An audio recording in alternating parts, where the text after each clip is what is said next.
अस्मद्गुरुभ्यो नमः। अस्मद् परम गुरुभ्यो नमः। अस्मद् सर्वगुरुभ्यो नमः।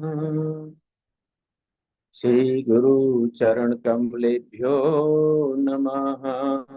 श्री मातृ पितृ चरण कमलेभ्यो नमः। श्री राधा कृष्णाभ्याम नमः। श्रीमते रामानुजाय नमः।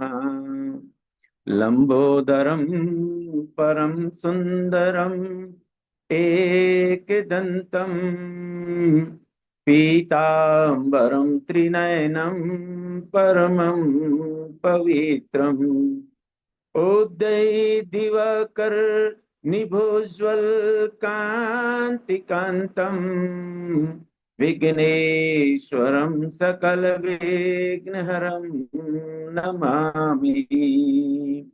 अखंड मंडलाकारं व्याप्त येन चराचरम् तत्पदं दर्शितं येन तस्मै श्री गुरुवे नमः।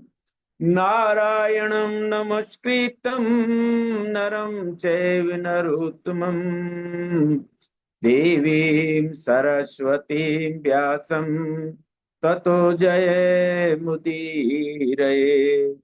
जयतु देवो देवकी नंदनोऽयं। जयतु कृष्णो वृष्णिवंश प्रदीप। जयतु मेघ श्यामल कोमलांगम। जयतु पृथ्वी भरना सोमुकंद। वर्हापीडं नटवरवपु कर्णियो कर्णिकारं बिभ्रद्वासः कनककपीशं वैजयन्तीं च मालां रन्ध्रान् वेणोरधरसुधया पूरयन् गोपवृन्दैः वृन्दारण्यं स्वपदरमणं प्राविशद्गीतकीर्तिः। कर श्री राम राम रघुनंदन राम राम। श्री राम राम भरताग्रज राम राम। श्री राम राम रणकरकस राम राम। श्री राम राम शरणं भव राम राम। श्री रामचंद्र चरणौ मनसा स्मरामि। श्री रामचंद्र चरणौ बचसा स्मरामि। श्री रामचंद्र चरणौ सिरसा नमामि। श्री रामचंद्र चरणौ शरणं प्रपद्ये। माता रामो मत्पिता रामचंद्रः। स्वामी रामो मत्सखा रामचंद्रः। सर्वस्व मे रामचंद्रो दयालु। नान्यं जाने ने जाने न जाने।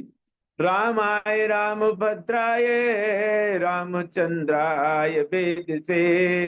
रघुनाथाय नाथाय सीताया पताये नमः।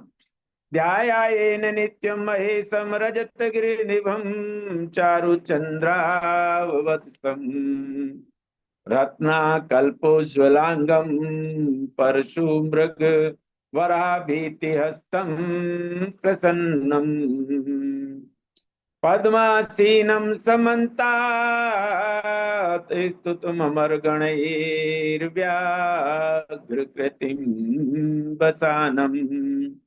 विश्ववाद्यं विश्ववाद्यं विश्वबीजं निखलभयहरं पंचवक्त्रं त्रिनेत्रम् अंजनानंदनं वीरं जानकी शोकनाशनं कपीसमक्षहन्तारं वन्दे लङ्का भयङ्करम्। मूकं करोति वाचालं पङ्गुं लङ्घयते गिरिं यत्कृपातमहं वन्दे परमानंद माधवम।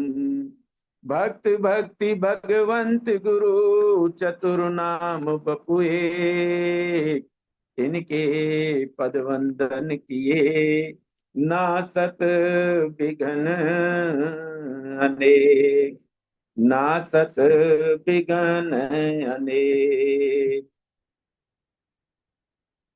अखिल ये प्रत्यनीय परमात्मा पुरुषोत्तम गुण गण निलय कौशल्यानंद नंदन परम ब्रह्म परम आनंद परम सौंदर्य माधुर्य लावण सुधा सिंधु परम आनंद रस सार सरोवर समद्भुत पंकज कौशल्या आनंद वर्धन अवध नरेंद्र नंदन श्री रघुनंदन विधे बनस जयंती जनक नरेंद्र नंदिनी भगवती भास्वती पराम्बा जगदीश्वरी माँ सुनैना की आंखों की पुतली का विधे जा जनक जा जनका धीराज तनया जनकारी जा तनया जनक राज किशोरी वैदेही मैथिली श्री राम प्राण वल्लभा श्री जानकी जी।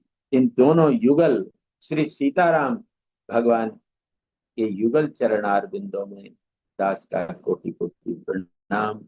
चारों मैया और चारों भैया के कोटि कोटि चरणों में प्रणाम। अनंत बलवंत गुणवंत हनुमंत लाल के श्री चरणार बिंदों में दास का कोटि कोटि प्रणाम। सज्जनों, आप सभी को मेरा मंच से प्रणाम। गुरुदेव के श्री चरणार कमलों में कोटि कोटि नमन नतमस्तक। जिनकी कृपा पात्र होकर हम आज श्री रामचरितमानस के सोपानों में सोपान रूपी मंदाकिनी के अंदर हम स्नान कर रहे हैं। सज्जनों, बड़ा ही हमारा सौभाग्य है कि हम इस अमृतमयी कथा का रसपान करने का सौभाग्य हमको जो प्राप्त हो रहा है। ऐसे गुरुदेव ही हैं दयालु, जो कि एक हमारे माता पिता और एक गुरुदेव, दो ही प्राणी ऐसे हैं, दो ही संबंध ऐसे हैं संसार में, जो कि बिना किसी कारण के वह हम पर दया करते हैं। और यह पाप नाशनी जो गंगा है, इसके अंदर हमको डुबकी लगाने का जो सुअवसर प्राप्त हुआ है। ऐसे सहस्त्र जन्मों के पुण्यों का जब उदय होता है, ऐसा हमको यह भगवान का कृपा पात्र होने का जो सुअवसर प्राप्त हुआ है, हम आपको बार बार श्री चरणार बिंदु में प्रणाम करते हैं। आइए सज्जनों, हम इस कथा प्रसंग में प्रवेश करते हैं। सज्जनों, भगवान राम जब सबरी के आश्रम पे पहुंचते हैं, तो सबरी का जीवन बहुत ही कष्टपूर्ण और विपदाओं में बीता है। और इसके पश्चात भी मां शबरी की भक्ति का अनुपम उदाहरण देखने को हमें मिलता है। माता शबरी भगवान की अनन्य और नवदा भक्ति परायण जो है सेविका रही हैं, भगवान की दासी रही हैं और भगवान की अनन्या भक्त रही है। ऐसी भक्तों के दर्शन मात्र से ही समस्त पापों का उन्मूलन हो जाता है। आज हम उन्हीं माता शबरी के जो है जीवन कथा पर हम यहाँ पर प्रकाश डाल रहे हैं। सज्जनों, माता शबरी के पूर्व जन्म का जो है हम यहाँ पर यदि हम विचार करें, तो यह एक बहुत ही राजघराने में ब्याई हुई एक रानी थी। और वह महारानी एक समय समस्त संतों का समागम हुआ, और समागम में ऐसी राज की मर्यादाएं होती है कि संतों के साथ बैठने उठने का कोई सुअवसर प्राप्त उनको नहीं हुआ। जब ऐसा सुअवसर प्राप्त नहीं हुआ तो उन्होंने सोचा कि इस जीवन का लाभ ही क्या, जब भगवान की भक्ति हमें नहीं मिली, संतों के दर्श और दर्शन का लाभ हमें नहीं मिला, तो ऐसी भक्ति करने का, ऐसा जीवन जीना का कोई औचित्य नहीं होता है सज्जनों। और उन्होंने जा करके और नदी में प्रवेश किया और अपने शरीर का त्याग कर दिया। दूसरे जन्म में यह सबर नामक जाति में जन्म लिया, और जन्म लेने के पश्चात वह अपने परिवार में पालित और पोषित हुई और बड़ी हुई। एक समय की बात है, जब उनको यह बात का पता चला, युवान हो गई, और जब शादी करने का उनका एक समय आया, तो उनको ऐसा लगा कि एक दिन जब उनके अपने माँ से पूछा, माँ ये पशु पक्षियों को जो है आपने बाड़े में क्यों बंद कर रखा है, तो इस प्रकार का जब प्रश्न किया, तो उन्होंने कहा, बेटी तेरी शादी है, और जब जितने भी यहाँ जो बाराती आएंगे, जितने भी यहाँ मेहमान आएंगे, उनको इनका मांस काट काट करके खिलाया जाएगा। तो ऐसी हिंसात्मक प्रवृत्ति को जब देखा तो उनका दिल भर गया कि मेरे लिए इन पशुओं की बलि दी जाएगी, ना मां, मैं ऐसा नहीं होने दूंगी। और रात के अंधेरे में जाकर के और समस्त पशुओं को, पक्षियों को, जितनों को बंद कर रखा था, सबको मुक्त कर दिया। और वह घर से रात के अंधेरे का लाभ उठा करके और अपना घर को त्याग कर दिया सज्जन। घर को त्याग करने के पश्चात एक बहुत ही सुंदर जो है उदाहरण दिया गया है कि उन्होंने रात कैसे व्यतीत की। जंगल का एक एक कोना, जो उनके भाई बंधु थे, रिश्तेदार थे, उन सब ने एक एक कोने को, जंगल के कोने को ढूंढ निकाला, लेकिन सबरी नहीं मिली। उस सबरी को कहां जाकर छुपी वो सबरी, सज्जनों, ये बिल्कुल सत्य है कि एक मरे पशु का जो ढांचा रखा हुआ था, उसमें जाकर के वो पहुंच गई। इस प्रकार जब उन्होंने, उसको पता था कि इस पशु की जो है ढांचे के अंदर कौन ढूंढेगा, आखिर ये हुआ यही कि सुबह प्रातः उठते ही वहां से निकल गई और गुरुदेव के आश्रम के पास वहां रहने लगी।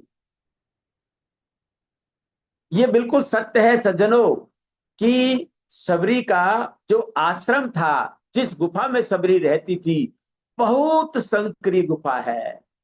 यह सुअवसर आप यदि जाओगे तो वहां उसको आपको कभी चार धाम की यात्रा में यह सुअवसर सभी को प्राप्त होता है। तो वह स्थान मेरे को भी देखने का, मुझे भी देखने का सुअवसर प्राप्त हुआ। तो वहां गुफा के अंदर एक आदमी ही प्रवेश कर सकता है, और बाकी बहुत गर्मी और ऐसा वातावरण है। ऐसे स्थान पर मां सबरी का, और सामने ही कुंड है, बहुत सुंदर जो है स्थान है। ऐसे सुंदर स्थान पर मां सबरी रहती थी। अब एक दिन इस प्रकार का जब वातावरण देखा, तो संतों ने देखा कि बात क्या है, यहाँ कौन सुबह सुबह आकर के, और कंटकों का जो है जंगल है ये, और आंधी और हवा के वेग से अनेक कंकड़ पत्थर और कांटे वगैरह वहां उड़ उड़ कर आ जाते हैं। तो उनका एक ही कार्यक्रम था माता सबरी का, कि वहां से झाड़ू करती और साफ सफाई करती और लकड़ियों का गट्ठर ला करके और यहाँ पर जो है गुरु के आश्रम, मतंग ऋषि के आश्रम में वो दे देती थी। तो एक दिन जो है चंचल स्वभाव के भी जो है शिष्य होते हैं, उन्होंने गुरुदेव से कहा, गुरुदेव, एक या कोई न कोई ऐसा जरूर कोई जो है मनुष्य आता है जो प्रतिदिन सेवा करके जाता है, तो आखिर कारण क्या है। तो एक दिन एक ने विचार किया कि आज मैं इसको पता लगा के ही रहूंगा कि आखिर कौन है वह व्यक्ति। और उन्होंने पता लगाया, और पता लगाने पर प्राप्त हुआ, जैसे ही उन्होंने कहा कि अरे तू कौन है, तू शबरी। अब तो वो भागने लगी। तो जैसे उन्होंने कहा, गुरुदेव ने कहा कि बेटा भागो मत, तुम बात बताओ, तुम कौन हो, क्या हो। तब उसने सारा जो है वृत्तांत कह सुनाया। तब गुरुदेव ने उनको आश्वासन दिया, बेटा तुम यहीं रह करके मेरी भक्ति करो। इस प्रकार का जब किया तो एक निम्न वर्ग की स्त्री को स्थान देने पर बहुत बवंडर का सामना गुरुदेव को भी करना पड़ा। अनेक प्रकार के जो है विचारधारा के मनुष्य होते हैं सज्जनों। आखिर गुरुदेव ने उनसे कहा कि बेटा तुम यहीं आकर के, यहीं रह करके और इसी आश्रम की सेवा करो। एक दिन इसी आश्रम में श्री रामचंद्र भगवान आपके पास आएंगे और आपको दर्शन उनका लाभ मिलेगा। स्वयं परब्रह्म परमात्मा स्वरूप जो है वह आएंगे आपको। तो इस प्रकार इंतजार करते करते उनका पूरा जीवन व्यतीत हो गया। सज्जनों, भगवान की सेवा का जो है भाव होना चाहिए। भगवान से सेवा का भाव नहीं होना चाहिए, भगवान की सेवा का भाव होना चाहिए। आज यहाँ पर जो है सबरी भी नित्य प्रति फूलों का जो अपने मार्ग में, भगवान के मार्ग में जो है बिछाती है और नित्य प्रति सुबह से शाम उनका इंतजार करती है। ऐसा इंतजार करने वाला शायद पृथ्वी पर कोई पहला ही जो है ये मानव होगा, स्त्री होगी, माता शबरी, जो ने इस प्रकार से भगवान का प्रति क्षण प्रतिदिन प्रतिपल इंतजार किया हो। इतना सुंदर जो है उनका जीवन जो निकला। अब तो जैसे ही समय आया और माता शबरी ने उनको प्रणाम किया। अनेकों प्रकार के भाव यहाँ पर बताए हैं। और अब मैं सीधा शबरी की भक्ति पे आता हूं कि जब भक्ति भगवान ने आए और भगवान ने शबरी के भाव को पहचाना, उनकी आत्मा का जो दर्शन किया भगवान ने, तो कितना निर्मल, कितना शुद्ध, कितना पवित्र, कितनी पावन आत्मा थी। आज भगवान कह रहे हैं शबरी से कि हे शबरी कि भगत हीन नर सोहै कैसा, इन जल बारिद देखें जैसा। हे शबरी, मुझे जो भक्तिहीन जो पुरुष होते हैं वो कैसे लगते हैं कि जैसे बिना जल के बादल सुहावने नहीं लगते हैं। तो इसी प्रकार हे शबरी, और उसमें तो आपके अंदर तो मेरी 9 प्रकार की भक्ति है। नवदा भक्ति कयूं तो ही पाही, सावधान सुन धरि मन माही। हे सबरी, तेरे अंदर तो 9 प्रकार की भक्ति है। अरे जिनके अंतर मन में मेरी एक भी प्रकार की भक्ति यदि समा जाती है तो वह मुझे प्राप्त कर लेता है। और तो तेरे अंदर तो 9 प्रकार की भक्ति है। तो सावधान हो करके मेरा जो है ये है नवदा भक्ति का प्रसंग है, वो तुम सुनो। प्रथम भक्ति संतन करि संगा, दूसरी रति करि कथा प्रसंगा। प्रथम भक्ति है संतों की संगति करना। इसके अंदर सज्जनों किसी प्रकार की कोई शर्त नहीं रखी गई है। प्रथम भक्ति संतन कर संगा, किसी भी प्रकार की कोई शर्त नहीं है, सिर्फ संतों का संग ही आपको करना है। क्योंकि संतों के संग से समस्त प्रकार की जो दुराचार दुर्वृत्तियां हैं, बुरी वृत्तियां हैं, उनका नाश हो जाता है। और भगवान जब तक हमारे मन के अंदर मल जो रहता है, विकार रहता है, तब तक हमारे हृदय के अंदर जो है निर्मल मन नहीं हो सकता। और जब तक निर्मल मन नहीं हो सकता तब तक हमारे भगवान की भक्ति हमारे हृदय पर उतर नहीं सकती है सज्जन। सावधान सुन धर मन माही, प्रथम भक्ति संतन कर संगा, दूसरी रति रति मम कथा प्रसंग। अब यहाँ पर दूसरी भक्ति के अंदर एक छोटी सी शर्त लगाती है कि दूसरी रति मम कथा प्रसंगा, मेरे कथा प्रसंग के अंदर क्या होना चाहिए? प्रेम होना चाहिए सज्जनों। यदि कथा के अंदर प्रेम नहीं है, किसी दबाव से हम कथा सुन रहे हैं, मैं मानता हूं वह कल्याणकारी है, किसी भी प्रकार से जो कथा सुनी जाए भगवान की परम कल्याणकारी है, उसका कल्याण होकर ही रहता है। लेकिन यदि इस भक्ति रस के अंदर डूबना है तो उसके अंदर रति यानी प्रेम से कथा का श्रवण पान करना चाहिए। गुरुपद पंकज सेवा तीसरी भक्ति अमान। गुरु के श्री चरण कमलों की जो सेवा है वह मेरी तीसरी भक्ति है। लेकिन उसके अंदर भी अमान होना चाहिए, उसके अंदर एक ही शब्द है अमान। यदि गुरु के चरण कमलों की सेवा करते समय हमारे हृदय के अंदर अभिमान आ जाता है, मान की कोई भावना आ जाती है, यदि कोई हमें ईर्ष्या द्वेष अनेक प्रकार के ऐसे दुर्गुण हमारे हृदय के अंदर रहते हैं, हम गुरु के श्री चरणार बिंदों की सेवा कर रहे हैं, तो वह भक्ति अमान्य है। चौथी भक्ति मम गुण गन करही कपट करही कपट तजिगान। चौथी भक्ति मम गुण गन, मेरे गुणों का गुणगान करना ही मेरी चौथी भक्ति है। लेकिन गुणों का गुणगान करते समय एक ही बात का ध्यान रहना चाहिए कि तजई कपट छल गान करई कपट तज गान। हमारे हृदय के अंदर जो कपट छुपा हुआ है उस कपट रूपी जो विकार को हटा देना चाहिए, तभी वह चौथी भक्ति पर जो है सार्थक मानी जाएगी। मंत्र जाप मम दृढ़ विश्वासा पंचम भजन सो विधि प्रकाशा। मंत्र जाप मम दृढ़ विश्वासा, जो गुरु के द्वारा दिया हुआ मंत्र होता है सज्जनों, पूर्ण रूप से उसके अंदर ये शर्त है कि दृढ़ विश्वास होना चाहिए। यदि दृढ़ विश्वास यदि नहीं है तो वह आपका जो पंचम भजन सो वेद प्रकाशा, अर्थात जो पांचवी जो भक्ति है वह अधूरी मानी जाती है। पंचम भजन सो वेद प्रकाशा, जो वेदों में जो प्रकाशित है वही भजन सार्थक है सज्जनों।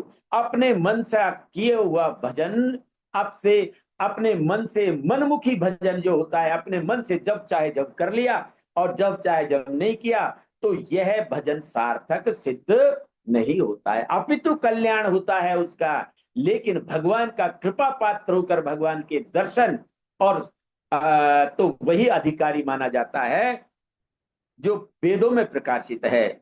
छठ दमशील विरत बहुकर्मा, और मेरी छठी भक्ति यह है, छठ दम, छठी भक्ति है छठ दमशील, यानी कि इंद्रियों का दमन करना। यदि हमारी इंद्रियां हमारे वश में नहीं है सज्जनों, तो यह छठी भक्ति मान्य नहीं है। इसलिए हमारी इंद्रियों का समन करना चाहिए, दमन करना चाहिए। छठ दमशील विरत बहुकर्मा, और जो शील पुरुष है, सज्जन पुरुष हैं, जो आचरणवान जो पुरुष हैं, उनके अनुसार कार्य करें। और विरति बहुकर्मा, बहुत से कार्यों से विरक्ति को प्राप्त होना। जब तक हम बहुत से कार्यों से विरक्त प्राप्त नहीं होते तब तक हमारी छठी भक्ति जो है सार्थक नहीं है। निरत निरंतर सज्जन धर्मा, और हमारे सज्जन पुरुषों के जो धर्म है अब उनका आचरण हमको करना चाहिए। सातवां सम मोहि मैं जग देखा मोते संत अधिक कर लेखा। इस प्रकार का सातवीं भक्ति सज्जनों तभी मान्य होती है कि वह संसार में, संसार के अंदर मैं छुपा हुआ हूं और मेरे अंदर संसार छुपा हुआ है सज्जन। बहुत सुंदर दृष्टांत दिया था श्रीमद् भागवत के अंदर भी, जब प्रहलाद जी ने, जब एक बच्चों के बीच संकीर्तन का कार्यक्रम चल रहा था तो उस समय भी यही कहा था कि हम लुका छिपी का खेल खेलते हैं, तो लुका छिपी का खेल का अर्थ यही है कि परमात्मा जब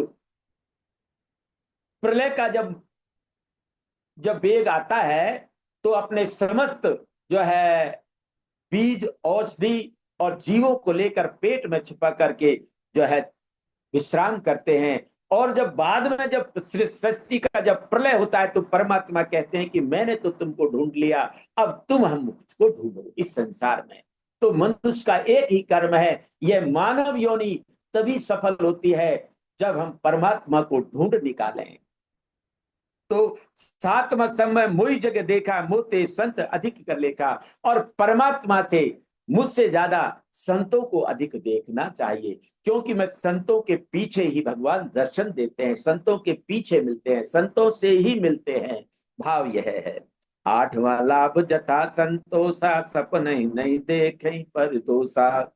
और आठवां लाभ जथा संतोषा, आठवीं भक्ति तब सार्थक है सज्जनों, जब हम भगवान हमें अपने कर्म के अनुसार, सज्जनों ये बिल्कुल नियति है, ये सत्य है कि हर चीज समय के अनुसार भगवान सबको देते हैं, लेकिन उसी में विश्वास करना चाहिए। संतोषी सदा सुखी और बहुदंडी सदा दुखी।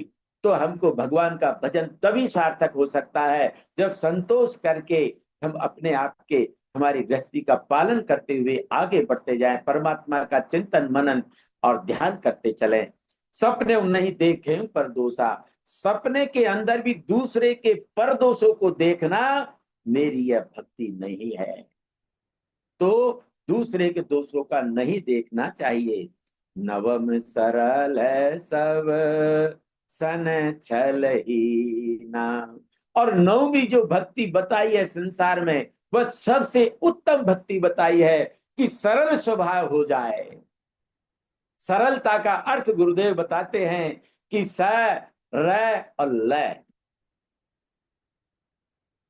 यानी कि सरल होने का ही भाव यह है कि हमारे हृदय के अंदर से सीता और रे से राम और ल से लक्ष्मण हमारे हृदय के अंदर निवास करने लग जाए तब, और हृदय के अंदर हमारे हृदय के अंदर आ जाए तब हमारा जीवन सरल हो जाता है। नौम सरल सब सन छल हीना, समस्त छलों से रहित हो जाएं। मम भरोसे ही है हर्ष न दीना, और मेरे भरोसे पर कभी त्यागना नहीं चाहिए। भगवान का भरोसा अपने हृदय के अंदर रखना चाहिए, क्योंकि परमात्मा कण कण में विराजमान है, तो कण कण में और हर समय हमें व्याप्त रहते हैं। ऐसा एहसास रहता है, महसूस करते हैं कि आज हमारे परमात्मा है, हमारे पास परमात्मा है। हमें किसी प्रकार का डर, भय, चिंता आदि जितने भी ऐसे दुर्गुण है उनसे जो है रहित होकर के परमात्मा के अंदर विश्वास रखना चाहिए। मम भरोसे ही हर शन दीना। इस प्रकार से सज्जनों आगे कहते हैं कि जिनमें एक ही हुई नार पुरुष सचराचर कोई। अरे जिनके अंदर से एक भी भक्ति नारी पुरुष और चराचर जगत के अंदर कोई भी हो, वह मुझको प्राप्त कर लेता है। हे शबरी, तू तो वो महान मेरी परम प्रिय भक्त है कि नौवीं भक्ति तेरे में इसमें है। अब सज्जनों यहां पर बहुत अच्छी बात ये बताई है कि कभी उन्होंने अपने मन से बढ़ाई नहीं पाई, फिर भी क्या कह रही हैं वो मां शबरी, अधम ते अधम अधम अति नारी, दिन में हूं मैं मति मंदे अघारी। हे अघारी, हे पापों के नाश करने वाले, पापों का प्रशमन करने वाले, पापों का नाश जो सर्वनाश करने वाले प्रभु, मैं तो अधम ते अधम, अधम का मतलब है नीचों में भी नीच हूं। अधम ते अधम, अधम अति नारी, और उसमें भी मैं अधमों में भी, और मैं नारी हूं, और नारी में भी अधम ते अधम अधम अति नारी, और दिन में मैं मति मंदे अघारी, और इसमें भी मैं मतिमंद यानी कि अति बुद्धि से हीन हुए प्रभु, आपने मुझे दर्शन दिए, कृतार्थ किया। इस प्रकार भगवान ने उनको अपना धाम जो भेज दिया, उनको मुक्ति की। और इस प्रकार भगवान की कृपा पात्र होकर के और सबरी को ऐसी गति मिली। ऐसी गति सबको भगवान दे, हम सबको इस प्रकार का भक्ति और मति दे। मैं यही अपने वाणी को विराम देता हूँ। गुरुदेव भगवान के श्री चरणार कमलों में कोटि कोटि नमन, कोटि कोटि प्रणाम, जिनकी कृपा पात्र होकर हम आज इस मानस सरोवर में स्नान करने का हमें सुअवसर प्राप्त हुआ है। धन्य है गुरुदेव, आप जो हम जैसे दीनहीनों को और पापियों को भी आपने शरण दी। आपको कोटि कोटि प्रणाम, कोटि कोटि नमन गुरुदेव। जय श्री राम।